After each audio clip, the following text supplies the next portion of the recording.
Each of them has a life expectancy of up to 100 years in the environment.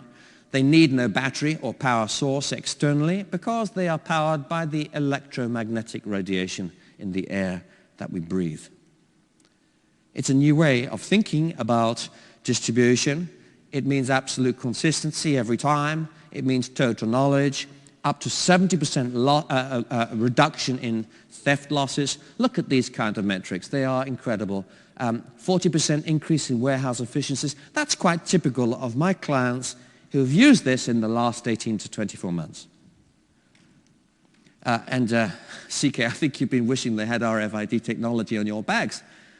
If they had, we would at least know where they were.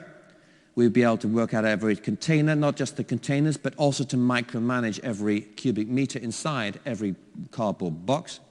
If you're in the health industry, this kind of technology produces huge benefits in terms of security, counterfeiting, quality control, clinical monitoring. We can go one stage further if you like. We can put them inside the brain. Here are human nerve cells growing onto the surface of an RFID type chip. Human brain cells don't need to be taught to do this. They are genetically programmed to work with computers. In fact, they love computers. Here's an example. Here is a chip. There's the chip. You put the brain tissue on and it organizes itself. The brain cells work their way in and they start communicating with each other and with the brain of the PC. So it means we can have thinking computers. I sat next to a friend of mine at dinner the other day. Actually, it was the first time I'd met him that night. As he picked up his fork and he went with his arm.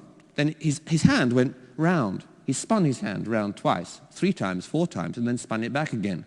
I said, "How did you do that?" He said, "I'm thinking about it." He was controlling his bionic arm by thinking alone. Not quite in this way, but in a related way. Fast, urban, tribal, universal. It's all part of globalization. And the big prize really is to get this off the 10 billion boxes in Walmart every year and put it on the product. And Metro has already started doing that in Germany. That's history. You tell me the future. When you start tagging product, you're talking about maybe 10 trillion of these devices every few years entering the environment. You're talking about total knowledge of consumer behavior watched in real time and huge business opportunities. Why? Because it means we can then start to predict human behavior.